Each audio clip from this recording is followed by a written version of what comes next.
The other conversation I wanted to have, man, the other topic I wanted to get to was Luka Doncic, right? So I did 2 or 3 videos last week or maybe 2 weeks ago about Luka Doncic. One video was after game 1 of the San Antonio game. I took some film, and I think that was a game where he probably dropped 49 points, had 10 rebounds. He went off, right? And despite the stats being spectacular and Luka Doncic playing great fourth quarter basketball, great offense, I saw some things that I think the Mavs should address and fix. And I did some film. I took a couple of plays and I pointed it out and I broke down the film on the video. And then the other video I did was when Kenya Martin had the conversation on Gil Zareno's podcast. He said that this is before the season even started. He said that he think Kyrie Irving is the best player on the Mavs team, right? So I reacted to both of those things, right? And in the comment section, the Luka Doncic stands went in a frenzy, right? They couldn't stand it. They called me every name in the book. They said it was motivated by race. What I was saying, like, imagine me breaking down film and showing you where Luka was lazy on defense and missed a defensive assignment, and me saying that if the Mavs want to be a contender, he's got to get better at that right there.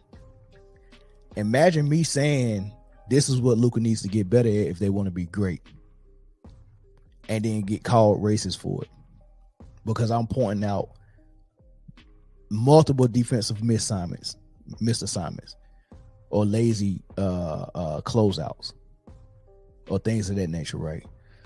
So if you're not going to take my word for it, take Tim Legler's word for it, and then let's see if Tim Legler is also racist. Like, we're seeing all of that. I have one problem with Luka, JJ, and it's not even the referee thing. Is actually at a point where I'm tired of talking about it because it's so ridiculous to me that he can get caught up in these conversations while the other team is on a fast break. It's one thing if you drive in and you get raked and the ball goes out of bounds, right? You thought you got fouled, and then you go over to the ref while you're waiting to take the ball out of bounds and have a little conversation. Action is stopped. He tends to have these nice long conversations while they're breaking the other way, 4-on-3. And maybe he would have been the guy, to pick up that second pass on the secondary break. So that's one thing. Here's the thing I will ask you. Look at the contending teams in the league, and you and I have talked about these tier 1 teams. Milwaukee. Giannis, would you call him a conscientious defender? Yeah, for sure.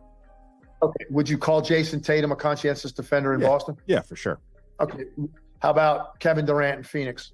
Yes, Kevin for sure. He was LeBron James? Before Kevin in Brooklyn last year before the Phoenix trade was all league defense. His numbers were no insane. doubt. He has that capability of being sure. an absolute total game changer at that end. LeBron, the other tier 1 team. LeBron was engaged in that Denver series. I mean, that really stood out to me, the way he guarded Jokic. Yeah, he was engaged. And then conscientious. And that leaves Denver. And whether you think Jokic is a good defender or not, it's absolutely calling him a conscientious defender.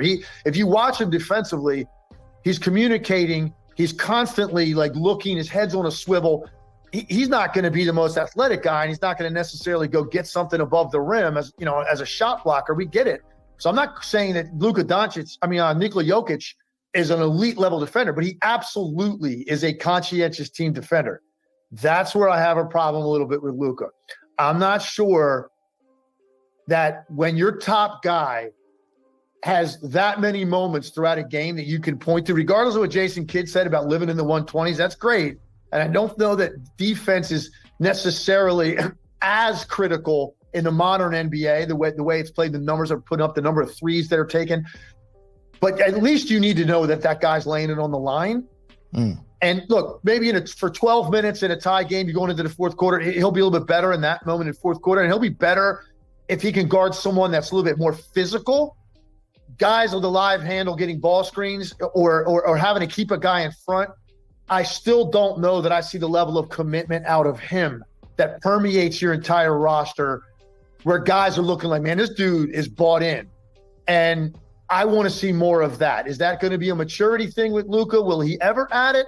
Or is he just going to be so good offensively that stuff is masked. The number of plays in a game where he just kind of waves at a guy on an ISO, or he's jogging back in transition and somebody gets that slash cut that maybe he could have impacted. You know what I mean? So I look at the contending teams around the league and look at their top guys and what they're willing to do defensively, possession by possession. I don't know if I put Luka in that category, and that's why, as great as he is offensively, I just don't know if there's going to be a breakthrough for the Dallas Mavericks to get them into the top tier. That's interesting. Very interesting, right? So that's Tim Legler saying that, right? So, I mean, he's saying the same thing I was saying, the same concerns I had. I was breaking down the video and I'm showing you what he's missing assignments on defense, or he's lazy on defense, or he closes out lazy, or you know, just things of that nature. And what he's saying is your top guy, not even for the fact that, let's say he can't defend that well, like, you know, like, and he gave the example of Jokic. Everybody knows Jokic is a heavyweight and he has slow feet, right? So guarding on a perimeter, which a lot of bigs got to do in this modern era, because everybody's playing 5-out basketball or 5-man out basketball, high screening roles. So they're putting the worst defender in the screen situation where they got to switch or hedge or you know, or do some of those things. So at some point you're going to be you know, ISO with a ball handler in front of you who's going to try to exploit you, right? And Jokic used to get burnt with that a lot. Last year, I talked about how bad Jokic was on defense the entire year. In the playoffs, Jokic defense was a lot better, right? So far this season, Jokic defense is a lot better. The effort is crazy different. Like, it's noticeably. Now, he's like Tim Legler said, he's still not going to get up there and block a lot of shots at the rim like a Joel Embiid would or Rudy Gobert. But he's moving his feet a lot better. He's giving effort. And a lot of times he's quarterbacking out there as a middle linebacker, right? He's not just going back on defense and trying to hide, right? Which is what they have to do with Luka. They have to hide him on defense. They have to put him in a corner on someone who's not going to be involved in the play. So he's never the guy that's pressuring the ball at the top of the key. He's never the guy that you can use in a full court press and pressure somebody, right? You can't use him like that. He's never the guy that's going to be chasing Steph around the screens. He's never the guy that you're going to say, hey man, here's this great post player. We go put you on him and you lock him up out of the post. He's the guy that you say, hey, everyone else defend the best of your ability. Luka, you stand in the corner with whoever's in the corner, right? And what that does is that gives him an opportunity to sit and behind the defense. The ball is at the top of the key. Who's ever defending the top of the key is going to contest a shot or be involved in a screen. You know, so they're going to be engaged with the ball. So when the shot goes up, they're the least likely individual to get the rebound.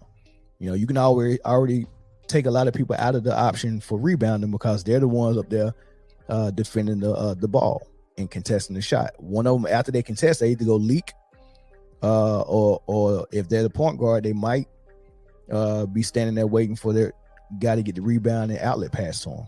But for Luka, standing in the corner, not guarding anyone or guarding someone who's not involved in the play, he don't even have to box out. Ball comes off the rim, rebound falls in his hands, right? So there's two things I wanted to point out: the rebounding part and the defense part. So the defense part is what Tim Legler is saying is mentally your best players got to be locked in. You got Kevin Durant in Phoenix, he's locked in. You got Embiid in Philly, he's locked in. He's one of the best defenders. So is Kevin Durant, one of the best defenders and the rim protector. Kevin Durant can guard the perimeter, the post, and help side defense as a shot blocker. It's three ways, right? Same with Embiid, Kawhi, you know, Jimmy Butler, Jason Tatum, like all these guys you're naming, their best players are involved in being a lockdown defender. Their best players are not being hidden in their defense. And he's saying for that reason, I have an issue with Luka. And then he said, I'm not even gonna talk about him walking up the court when he felt like he got fouled talking to the referee. He said, man, I've been talking about that so long, I don't even want to talk about it no more. So he done conceded that, man. Luka's never gonna change that. He's always gonna give up 6 points a game by just not getting back on defense, probably more, right? He said, I don't want to talk about that. I just talk about the defense. But there's more to talk about. There's more to talk about, but they don't want to because he's such a great offensive player, and he put up so many great stats that you don't even want to come after him like that and point all this stuff out because it seemed like he can't do nothing about it, right? That's one part. That's the defense, but the offensive part of it, or the rebounding part of it, excuse me. The rebounding part of it is a little different. Let me see if I can pull this up.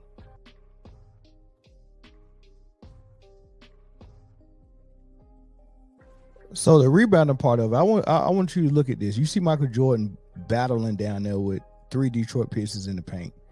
But I want you to watch 90s basketball, and I want you to watch Dennis Rodman and what it costs for a rebound in the NBA back then. Look at what he got to do. Look, it's 3 guys down there. He's boxing out, and he has to jump and get the ball at the apex, right? So he has to battle, box out, muscle, and use his athleticism to jump and get the ball at the apex. That's what you had to spend. That was the cost of a rebound in the 90s. Rebounds were more expensive back then. You had to use strength, agility, know-how, grit, muscle. Like you had to fight. You had to do all those things, scratch, claw. That's what a rebound cost. And you was doing that against other great rebounders, other great big bodies, right? That's what it costs to get a rebound, right? I just want you to just take a look at this. Look at it. He got hit on that rebound. All these rebounds are in traffic. Look how many people are in the paint. 1, 2, 3, 4, 5. So many people in the paint, and he's muscling rebounds. That's what a rebound costs. You had to box out, or you wasn't probably going to get a rebound. You had to be in position. You had to box out. You had to muscle. You had to have good timing. You had to jump. Right? These are the things you had to do to get a rebound. Rebounds cost a lot more in the 90s. Rebounds cost a lot more. How much does a rebound cost? A whole lot more than what they used to cost or what they cost now. Right? Just look at them. Just look at Rodman.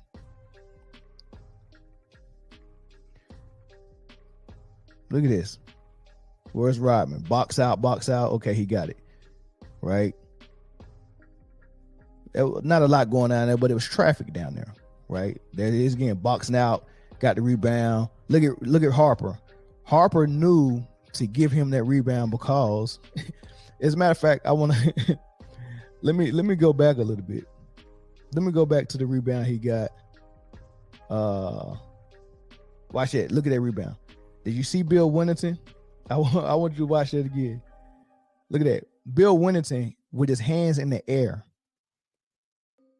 And he want to make sure, let me get my hands out of the way because Rodman just grabbed that rebound. I don't want to take his rebounds. The reason why he don't want to take Rodman's rebounds is because that's what Rodman gets paid to do, right? If I get paid to rebound, I'm not a happy camper. If someone, I don't care if it's a 7-footer or a big man, especially not no funky guard coming down there and trying to steal my rebounds. What are you down here for? That was the attitude of big men back then. Look at Bill Winnington with his hands up. He backed all the way out and out of bounds, out of respect for Dennis Rodman. Out of respect for Dennis Rodman, I would get out of your way. I know that rebound belongs to you. He not even in the play no more. He backed all the way out of bounds with his hands up. Hands is still up. He wants to let everybody know, I'm not trying to steal Dennis Rodman's rebounds. What do you think Dennis Rodman might be saying to people that come down there and take money out of his pocket? Because if you're paying me whatever you're paying me to get 15 rebounds a game, and you come down and steal 5 of them for me, then I'm only getting 10. Nobody's stealing his rebounds. And watch Ron Harper does the same thing Shot goes up. He hits it. Ron Harper got a chance to get it. He lets it go. Let Rodman get it, and Rodman gave it right back to him. Right? But you got to let me get, even though you can get that, I'm the rebound guy. They're going to show it again. Look at Rodman. He crashed the boards, got boxed out, still got muscle, got a position, and Rodman grabbed it from Ron Harper and then gave it to Ron Harper. Right? I'm showing you that for a reason, because I want to show you something dealing with Luka and the Mavs. Right? But that's the cost of a rebound. That's the cost of a rebound. Look at Rodman down there again, giving his body up for a rebound. That was 3 paces down there. 3 paces down there in traffic. Give his body up for a rebound. Those are rebounds. Rebounds in traffic. Rebounds where you're using, some type of ability, whether it's athletic ability to actually out jump someone, or strength to box someone out, or things of that nature. Like, those are rebounds. You got to get down there and get in position with those trees down there. Look at them, right? It's traffic down there. You just can't just let a rebound just drop in your hand, right? That's traffic down there, right? It's always at least 4 people down in the paint. Always at least 4 people, right? These aren't easy rebounds to get.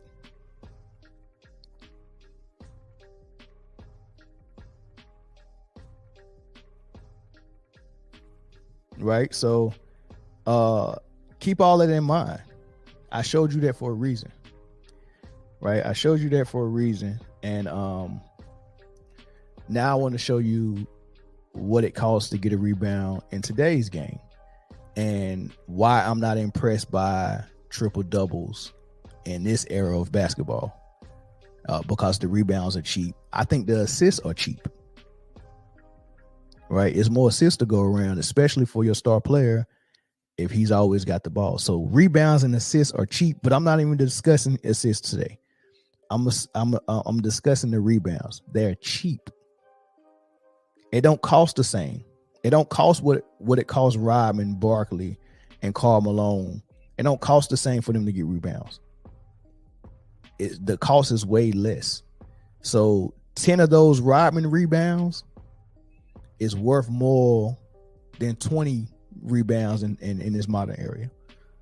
10 of those Rodman rebounds are worth more than 20 rebounds in this era, right? Okay, this is about 3-4 years ago, right?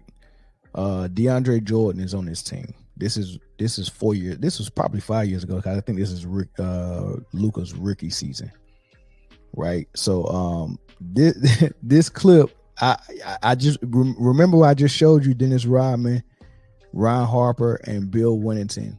They getting out of Rodman's way for him to earn his money, for him to get his rebounds, the rebounds that he deserved, the rebounds he worked for. They getting out of his way. There's no need for me to grab that rebound if Rodman is right there, right? That's respect for the rebounder, right? Even big men did that for Rodman. So the guards have got to do that. The wing players, they got to do that. So it's some players that carry that, especially old school players, that carry that same attitude for a big man. For someone like DeAndre Ayton, not DeAndre Ayton, but DeAndre Jordan, who don't have the offensive package to be that's going to keep him on a team. He's on a team specifically to block shots and rebound. That is the only reason why he's on the squad, and to catch lobs. But at this age, he's not that much of a lob threat anymore, right? But he's only there as a big body to rebound and block shots. Andre Drummond, rebound, block shots. Guys like these are dinosaurs. They don't even, if you can't hit the jump shot or shoot, that's, we can't even start you. These type of guys don't even start anymore. They're on the bench and they're there if we need them for whatever reason. Come give me 5 fouls, 6 fouls, use all of them, and rebound and block shots, right? So it's hard for them to stay in the lead. So you can understand their attitude when they're saying, when I'm on this floor, I'm snagging every rebound.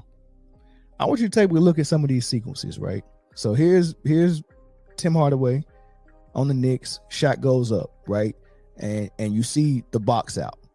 Now, it looks a lot different from Dennis Rodman, because when Dennis Rodman was getting rebounds, instead of it being 4 guys around the 3-point line, you had those 4 guys on the offense usually somewhere near the paint trying to get that rebound. It's totally different now because all the guys are on the 3-point line.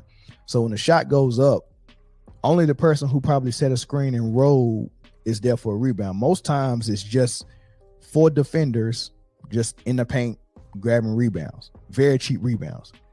DeAndre Ayton boxed his man out. It looks like Dorian Finney-Smith boxing his man out, and Luka was able to run in. And I'm not mad at this play, but the volume is not up. But when Luka came in and grabbed that rebound, he can't get higher than DeAndre Jordan, but he did get inside leverage because DeAndre Jordan was boxing out and Luka slipped in and grabbed the rebound. DeAndre Ayton wanted that rebound, and if you watch this video on YouTube, you hear him say same team, or he said same. He's letting you know, man, same team. You ain't have to come steal that rebound, right? You know, but I'm not mad at Luka for getting that, because there's a possibility the dude that DeAndre Jordan boxed out probably could have knocked the ball out of DeAndre's hand, you know, from behind him. So I'm not mad at him going to secure that rebound. All right, I'm cool with that. But DeAndre Ayton's pissed. So here's another shot. Now look at Luka. He's already leaking in the paint, but he's in no man's land because he's not on his shooter. He's not on his man. He can't even see his man. Right? He can't even see his man. He's just cheating in, but he's in no man's land because he's not committing to helping. He's just there, right? So he's not committed to helping, and he's not committed to the shooter that's behind him that he's supposed to be guarding. So he's just in no man's land, just leaking inside and just wandering in there, and he's going to get an easy rebound, so he thinks, right? Hardaway made this shot, but take a look at DeAndre Jordan again. Remember earlier, Luka came in and stole the rebound from him. Look what he does to Luka this time. Pushes him out of the way. The shot goes in, but he pushes Luka, right? Look at him. He's going to push him. Get out of the way. Get out of here, little guy. This is my house, right? This is what I do. This is how I make money, right? Here he is again. Here's Luka. Now, remember, I said rebounds are cheap in modern era basketball, right? These are the rebounds that Luka gets very often, where he's sitting right here, you know, because this is where he sits on defense. He sits in the corner. So when the shot goes up, look at all the people that's around the 3-point line. No one's there for a rebound except the quickest person to the ball is going to be that guy at the corner, the short corner, and he's not guarding nobody, right? And he don't even have to box out. He can just turn around and just walk into the paint and the ball's going to fall to him. But the 7-footer that's out there only to rebound and block shots, he wants that rebound. Watch what he does. Takes the rebound from him. Luka gets pissed. Mark Cuban gets pissed, right? Look at it again. He comes in. He's already frustrated because Luka's probably been stealing rebounds from him all game. Moves him out of the way. Look at Mark Cuban. I don't know if you've seen Mark Cuban back there. Hold on. They're about to show it again. Let's see if you can see Mark Cuban back here. He said, come on, DJ. Where's Mark at? Hold on. They go show Mark. Mark Cuban. There's Mark right there. Watch Mark Cuban. Look at him. Come on, DJ, and slapped his hands. Luka's frustrated. Mark Cuban's frustrated. Look at the teammates. This teammate started laughing. Look at him. He's laughing. He hit the other teammate beside him in the knee. Did you see that? Right? He's over there laughing. Right? So that's so I just wanted to point out 2 things. Number one, rebounds are very cheap in the modern era. You can just get them, you know, easy, picking fruit off of a tree, right? That's how cheap they are. You don't have to pay for them. You don't have to get bruises. You don't have to box out. You don't have to fight. You don't have to scratch, claw. You don't have to jump. You don't have to do those things for rebounds in today's era. So when I see a player with a triple-double and everyone is all excited about it, what they're thinking in their head is those 10 rebounds they got are 10 Dennis Rodman rebounds, but it's not. They didn't get 10 Dennis Rodman rebounds. They didn't get 10 Magic Johnson assists, right? They got now their points are legit. Points are legit, but even points are a little cheaper now, right? They're getting up more shots now. They're shooting more threes now, shooting more free throws now. So those are even a little bit different, but the rebounds are cheapened. The rebounds are cheap, right? Easy rebounds. It's not the Dennis Rodman rebounds that we know of, that we grew up on. It's not the same thing. So these triple doubles are not impressive. A player lose a whole game like Luka lost tonight. Almost got a triple double. That's all I talk about, man. He almost had a triple double. It's not the same. Those rebounds are not the same. I want you to keep watching the Dallas Mavericks and Luka rebounds that he get, and I want you to see how many of them are Dennis Rodman rebounds and how many of them are Westbrook rebounds, right? But DeAndre Jordan wasn't having it, and that's why he wasn't in Dallas very long. He was out of there real quick, right? He was out there real quick, but yeah, I mean, that's a common thing for big men. I need those rebounds. How would Luka feel if his job is to make plays and score points, right? Handle the ball. How would Luka feel if DeAndre Jordan off a made basket, if DeAndre Jordan came and asked for the ball on the inbounds and brought the ball up court? Right? Think about that. The stuff that Luka is there for is to make plays with the ball, get assists, score points, do all that stuff. But the point is, I watched that game today, and they was down in the fourth. They was down double digits. They was trying to make it, they were trying to make a run. And Luka was doing this bully ball thing where, you got all four guys around the three-point line. So, Luka being 6'8", about 250 pounds, he and being very crafty with the ball and how he dribble.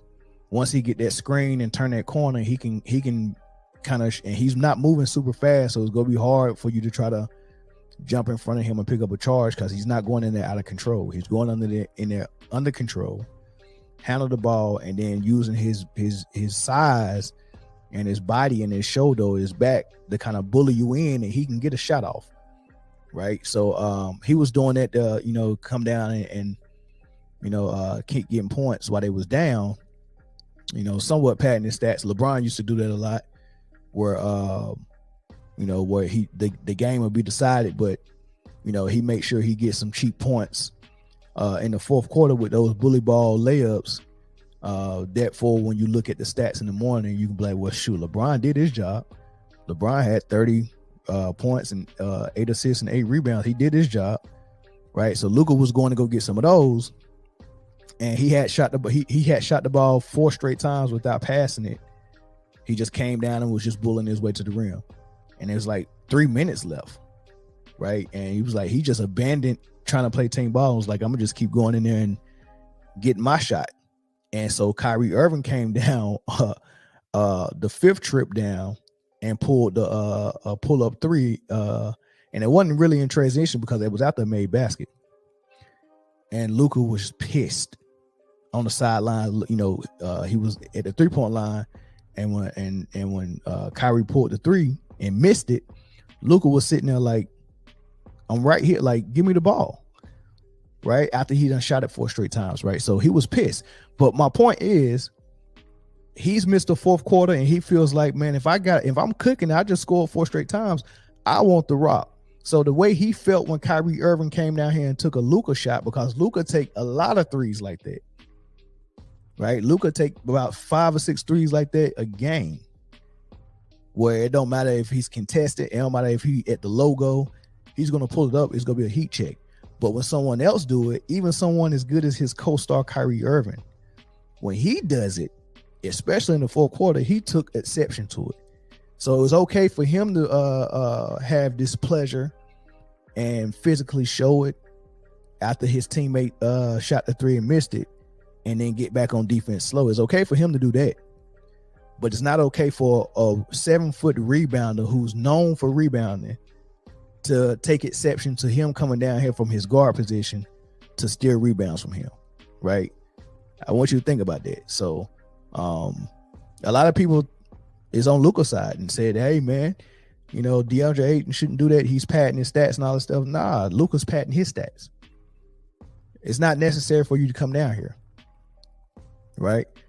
So that's a lot for you to think about, right? But right now they got off to a good start with their season in 6-2.